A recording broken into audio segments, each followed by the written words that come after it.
ठरलं तर मग मालिकेच्या आजच्या भागामध्ये आपण पाहणार आहोत. अस्मिता आलेली असते, त्यामुळे घरात वातावरण खूपच आनंदमय असतं.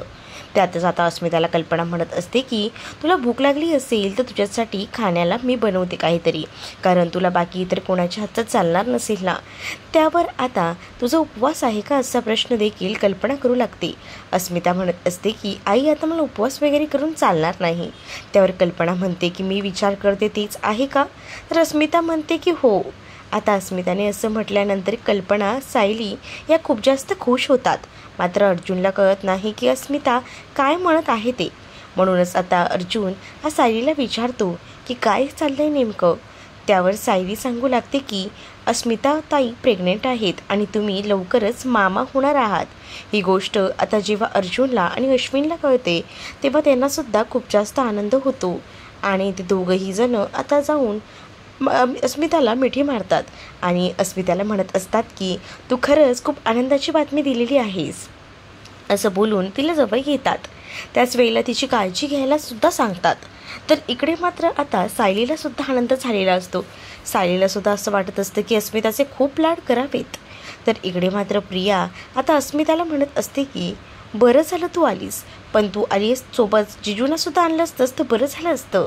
त्यावर आता सचिनला तिथे खूप कामं आहेत, मग मी म्हटलं या दिवसामध्ये मला माझ्या माणसांची गरज लागेल, म्हणूनच मी इथे निघून आली असं देखील आता अस्मिता सांगू लागते. त्यावर अर्जुन आता अस्मिताला म्हणत असतो की जरी तू इथे आलेली असलीस तरी आता लहान मुलांसारखं वागायचं नाही. आता तुलाच लहान मुलं होणार आहे, त्यामुळे जरा व्यवस्थित वागायचं असं देखील अर्जुन आता सांगू लागतो. आणि त्याचसोबत या सगळ्या काळात सासू सासऱ्यांची सुद्धा काळजी घ्यायची असं देखील तो म्हटल्यावर सगळ्यांना सासू येतं. तर इकडे आता अस्मिताला खूप काही चांगलं चांगलं खायला द्यायचं असंच आता इथे सायलीच्या मनात येत असतं.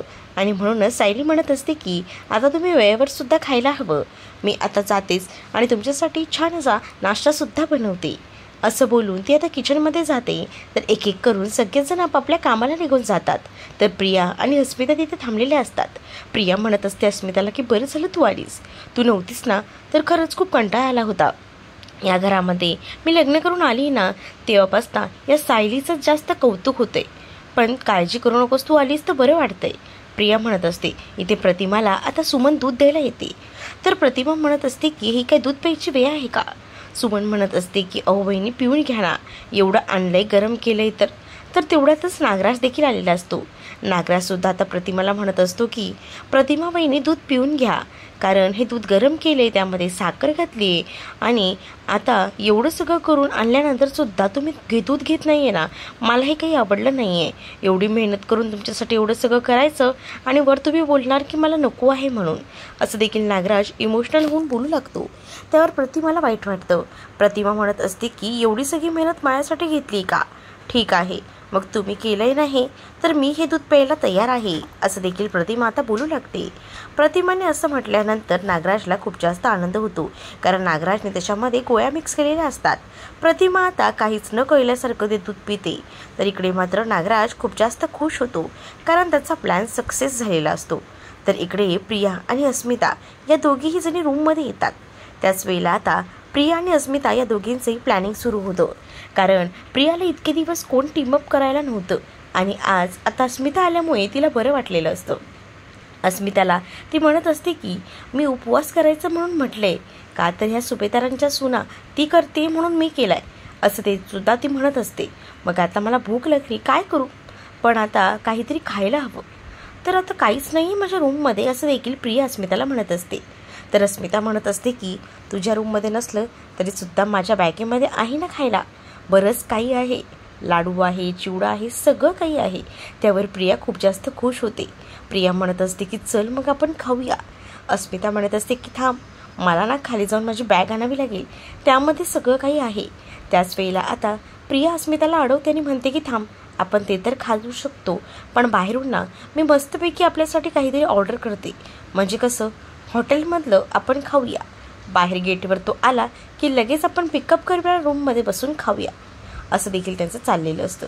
तर इकडे अर्जुन आता केसचा विचार करत असतो. सायली त्याला म्हणत असते की काय झालं आहे, इतका कसला विचार करताय. त्यावर अर्जुन म्हणतो की काही झालं तरी त्या सगळ्याचा शोध घ्यायला हवा ना, ती अंगठी हे सगळं काही कोणाचं आहे काय आहे याचा तपास तर घ्यायलाच हवा. तेवढ्यातच तिथे आता अश्विन आलेला असतो आणि अश्विन तिथे आल्यानंतर सायली त्याच्या हातामध्ये खिचडीची प्लेट देते. आता अश्विन आणि अर्जुन म्हणतात की आम्ही दोघंही जण एकाच प्लेटमध्ये बसून खातो आणि त्यानंतर दोघांचाही नाश्ता सुरू होतो. त्याच वेळेला दोघंही जण छान गप्पा मारत असतात. तर आता जी सायली असते ती म्हणत असते की आता खूप काही बदललं आहे. तर इकडे मात्र अस्मिता आणि प्रिया यांच्या गप्पा सुरू असतात. तर तेवढ्यातच प्रिया जी आहे ती हॉटेलमध्ये ऑर्डर देते आणि म्हणत असते की आपण दोघीही मस्तपैकी बाहेरचं खाऊया. पनीर चिल्ली, शेजवान राईस हे सगळं काही तिने ऑर्डर दिल्यावर इकडे मात्र अस्मिताला सुद्धा आनंद झालेला असतो. अस्मिता म्हणत असते की आता तर खरी मजा येणार आहे. त्याच वेळेला आता आपण हे सगळं खायचं आणि या सगळ्याचे आरोप जे आहेत ते सायलीवर लावायचे. म्हणजे कसं सायली या सगळ्यामध्ये अडकेल. सायली या सगळ्यामध्ये अडकली की सायलीला सगळ्यांच्या बोलणी खावं लागेल. आता तू आलीस ना तर मला खरंच नवनवीन काय काय सुचायला लागले असं देखील प्रिया अस्मिताला बोलते. त्यानंतर इकडे अर्जुन आणि चैतन्य खात असतात. त्याच वेळेला आता सायली म्हणत असते की आता घरात सगळंच काही बदललं आहे. चैतन्य म्हणत असतो की सायली तू कशाबद्दल बोलते. तर आता सायली अस्मिताच्या प्रेग्नन्सीबद्दल चैतन्याला सांगते आणि तुम्ही लवकरच मामा होणार आहात असं देखील म्हणते. त्यावर चैतन्याला खूप जास्त आनंद होतो. चैतन्य अर्जुनला म्हणतो तू आणि मी मामा होणार आहे आणि हा आनंद ते सेलिब्रेट करत असतात. त्याच वेळेला आता अस्मिताला तुम्ही काहीसुद्धा बोलू नका हा असं ती अर्जुनला दटावत असते. अर्जुन म्हणत असतो की ती अस्मिता तुझा इतका अपमान करते बायको, तरीसुद्धा तू अस्मिताचे इतके लाड करतेस. तर आता सायली म्हणत असते की ते सगळं होऊ दे हो, काही झालं तरी त्या माझ्या नणंदबाई आहेत, मला तर इतकं त्या बोलतीलच ना. पण आता मी त्यांना काहीच कमी पडू देणार नाही आहे. मी प्रेग्नन्सीमध्ये त्यांच्या सगळे काही त्यांचे लाड करणार आहे आणि प्लीज तुम्ही त्यांना काही बोलू नका हा असं देखील सायली आता बोलत असते. तर इकडे प्रिया आणि अस्मिता रूममध्ये बसून खूप काही खात असतात आणि सगळा पसारा त्या बेडवर पडलेला असतो. तर इकडे एवढं सगळं खाऊनसुद्धा प्रियाचं काही पोट भरत नसतं. प्रिया म्हणत असते की जे ऑर्डर केलं आहे ते अजून आलं नाही आहे, चल आपण खाली जाऊन बघूया. आणि असं बोलून त्या दोघी खाली येतात. विमलला कसं तरी किचनमधनं हकलवतात कारण त्या दोघींनाही आता किचनची पार वाट लावायची असते, का तर सायलीची वाट लावायची असते म्हणून. तर आता किचनमध्ये सगळा पसारा करायला प्रिया जाते आणि प्रिया किचनमध्ये सगळं जे भाजी वगैरे असतं ते अस्ताव्यस्त करते आणि त्यानंतर तिथे येऊन बसते. अस्मिताला ती म्हणत असते की बघ ना अजून ऑर्डर आली नाही आहे, ऑर्डर यायला अजून तरी 15 मिनटं आहेत, तोपर्यंत आपण इथेच बसून राहूया. तर त्या दोघांच्याही गप्पा आता सुरू असतात. पुढे सगळं काही कसं करायचं याबाबत ती लोक बोलत असतात. तर इकडे अर्जुन आणि चैतन्यने आता त्या अंगठीचा शोध घ्यायचा ठरवलेलं असतं की त्या नेमक्या अंगठीचा मालक कोण आहे आणि या सगळ्यामध्ये कोणाचा हात आहे. खरं तर ती अंगठी खरी आहे की खोटी आहे याचासुद्धा पहिल्यांदा शोध घेतला असतो. तर त्याच वेळेला आता त्यांनी काही सराफांना सुद्धा तिथे बोलवलेलं असतं. तर ती लोकंसुद्धा त्या अंगठीबद्दल बराच खुलासा करत असतात. तर ही अंगठी कोणत्या काळातली आहे आणि कधीची आहे याबद्दल खरं तर अर्जुनला खात्री करून घ्यायची असते आणि म्हणूनच त्याने त्या सराफांना बोलवलेलं असतं. तर त्यांच्याकडनं त्याला बरीचशी माहिती मिळते, पण ती माहिती मिळून सुद्धा त्याला असं वाटत असते की काहीतरी कमी पडतंय. तर पुढील भागामध्ये आपण पाहणार आहोत की आता इथे सायलीवर आरोप घेतला जातो की हिने उपवास मोडला आहे आणि हिने खूप काही खाल्लंय. हे काय डस्टबिनमध्ये त्याचे रॅपर दिसत आहेत. पण आता सायलीला हे सगळं असह्य होतं. सायली म्हणत असते की ही लोक माझ्यावर खोटे आरोप करताय, जे मी खाल्लं नाहीये ते माझ्याबद्दल सांगून पूर्णाची आणि कल्पनाला भडकवतायत. म्हणूनच आता त्या दोघीही जणी हे सगळं बोलल्यानंतर सायली ठरवते की या सगळ्याचा शोध घ्यायचा. म्हणूनच सायली आता प्रियाच्या रूममध्ये सगळं काही साफ करण्यासाठी जाते.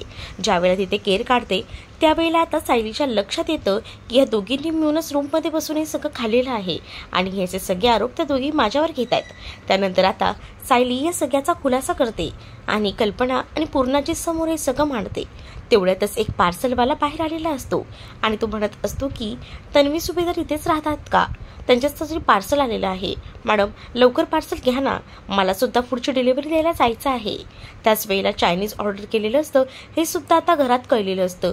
पूर्णाची तर आता प्रियाकडे पाहत राहते. तर सायली मात्र आता प्रियाला टोमणा मारत म्हणत असते की लवकर ऑर्डर घ्या आणि लवकर खाऊन घ्या, कसं चायनीज आहे ना ते थंड झाल्यावर बरोबर लागत नाही ना. असं म्हटल्यानंतर आता प्रियाचं तोंड पकडण्यासारखं झालेलं असतं. तर तुम्हाला भाग कसा वाटला हे नक्कीच मला सांगा. असेच अपडेट पाहण्यासाठी चॅनलला सबस्क्राईब करा.